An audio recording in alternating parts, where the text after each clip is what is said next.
ওগো আল্লাহ, ওগো মালিক, তুমি ছাড়া তো আমাদের আর কেউ নাই, তুমি ছাড়া তো আমার আর কেউ নাই। আল্লাহ গো, তুমি যদি মাফ না করো কে আমাকে মাফ করবে? তুমি যদি মাফ না করো কে আমাকে মাফ করবে? তুমি যদি আমাকে মাফ করো তাহলে তোমার কোনো দিকে কমবে না, তুমি যদি আমাকে মাফ না করো তোমার কোনো দিকে বাড়বে না।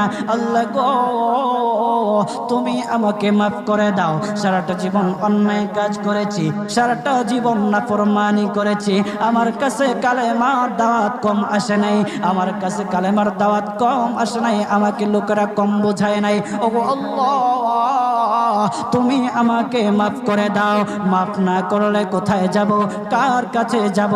বাবা যখন মারে তখন মার কাছে আশ্রয় নেওয়া যায়, মা যখন প্রহার করে তখন বাবার কাছে